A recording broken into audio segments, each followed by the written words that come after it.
उस समय का है कि जिस समय प्रभु राम गंगा के उस पार जाना चाहते थे तो केवट से कह रहे थे कि केवट भैया अपनी नाव को इस पार लाओ और हम उस पार जाना चाहते हैं। आरबी स्टूडियो के माध्यम से भक्तों ये भजन मैं प्रस्तुत कर रहा हूं केवट संवाद का।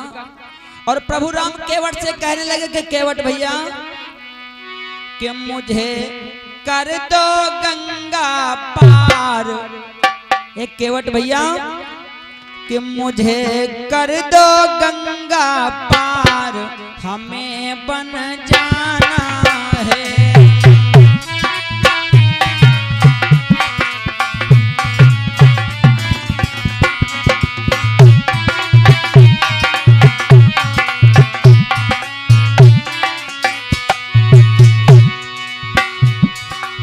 प्रभु राम कहने लगे कि केवट भैया हम गंगा के उस पार जाना चाहते हैं, अपनी नैया को इस पार ले आओ। करो ना तेरी नैया लाओ, करो ना तेरी नैया लाओ। और है केवट भैया तेरी नहीं लगाओ, भैया तेरी नहीं लगाओ। काहे कि संग नारी मेरे सुकुमार। कहने लगे कि जंगल में हम अपनी नारी के साथ में घूमते हैं, इसलिए ज्यादा देर ना लगाओ।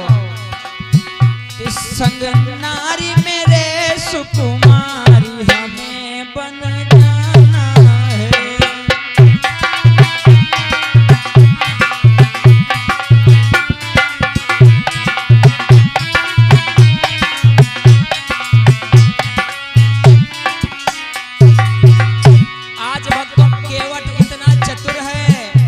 केवट विचार करने लगा कि प्रभु इतनी जल्दी गंगा के उस पार जाना चाहते हो, इसका कोई बहुत बड़ा कारण होगा। कैसे? प्रभु राम कहने लगे कि इसका कोई कारण नहीं है भैया, अपनी नैया को जल्द इस पार ले आओ। क्योंकि हम अयोध्या के वासियों से चुपके से निकल आए, अगर अयोध्या के वासी हमें जान गए तो हमें जंगल को जाने नहीं देंगे।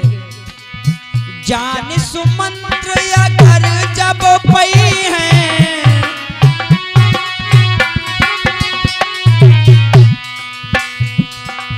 मुश्किल है हम जाए न पई है।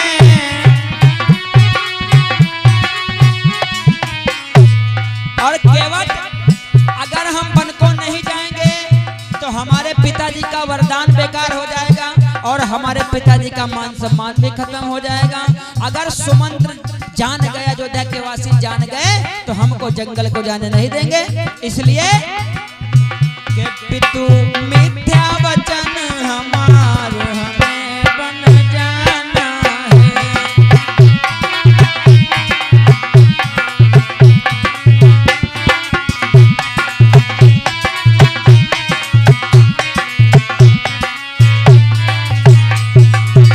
आज भक्तों केवट कहने लगा कि हे प्रभु कोई गहरी सी बात है, इसलिए तुम हमसे छुपा रहे हो।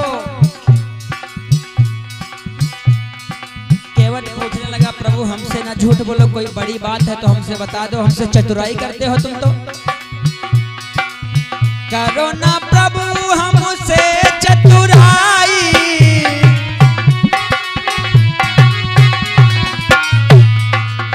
पार करी तो डंडा खाई। काहे? केवट कहने लगा कि अगर हम तुमको नैया में बिठा करके उस पार कर देंगे तब अयोध्या के वासी हमें मारेंगे कि राम को तुमने उस पार क्यों उतारा। केवट कहने लगा प्रभु कि हमें माफ करो सरकार, हमें बन जाना है।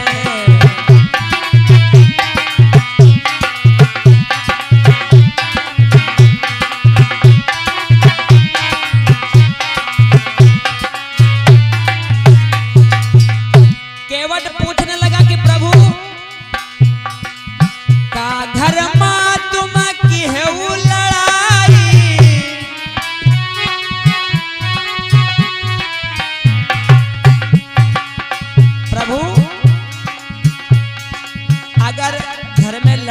मेहनत करके आए तब भी हमसे बता दो।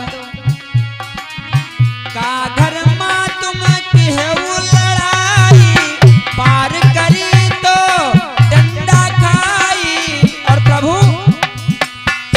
हम इतने नहीं गंवार, हमें बन जाना है।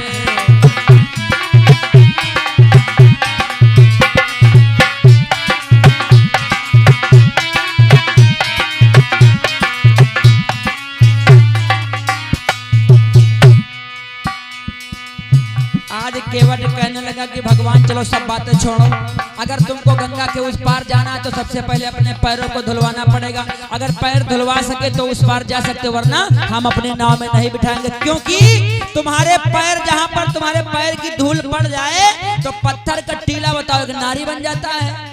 अरे जब पत्थर का टीला नारी बन जाएगा, अगर हमारी नैया पर अपने पैरों को रखोगे और कहीं पर हमारी नाव अगर नारी बन गई, एक नारी घर में है और दूसरी नारी हो जाएगी, तो हमारा जीवन मुश्किल हो जाएगा। प्रभु हंसने लगे तुरंत रघुराई,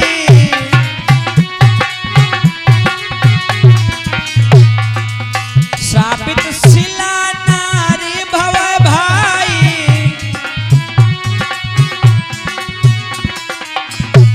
कहने लगे केवट, उस पत्थर को श्राप था जिससे वो नारी बन गई, क्या तुम्हारी नैया को कोई श्राप थोड़ी ना है। और भगवान कहने लगे वो कौन थी? गौतम ऋषि की नारी, हमें बन जाना है।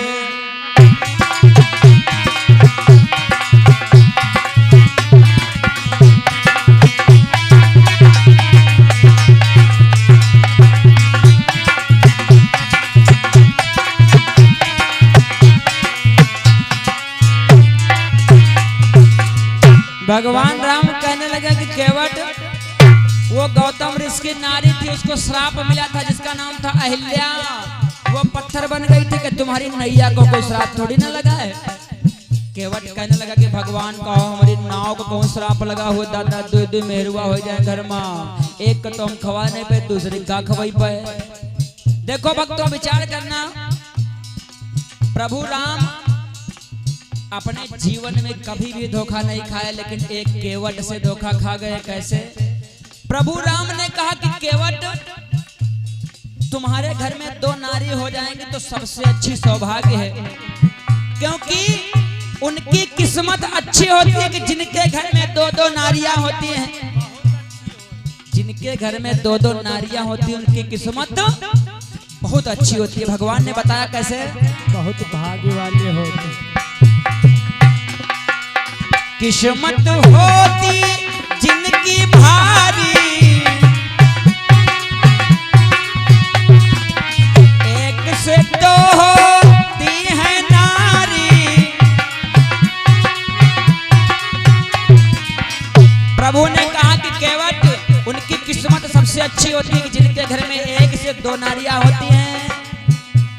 और केवट, तुम्हारे घर में जब दो नारियां हो जाएंगी तो क्या होगा कि सब खुशी रहे परिवार, हमें बन जाना है।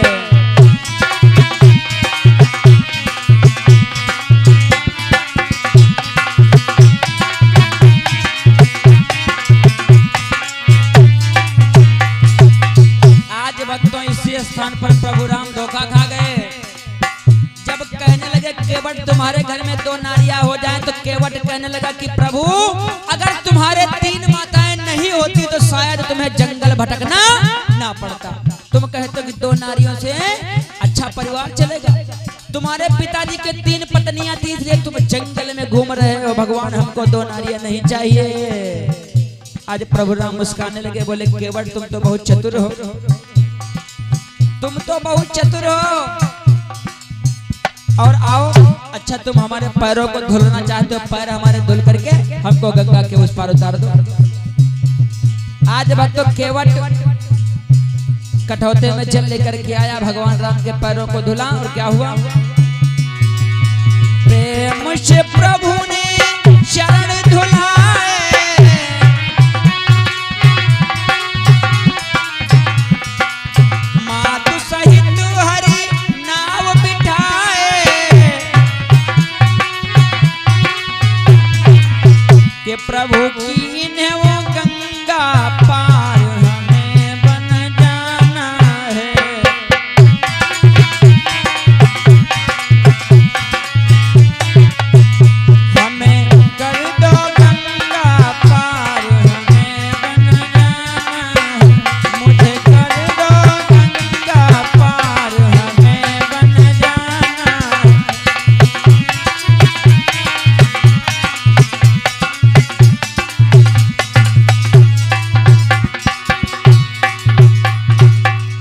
बोलिए सियापति रामचंद्र भगवान की जय। बोलिए बंसी वाले श्याम।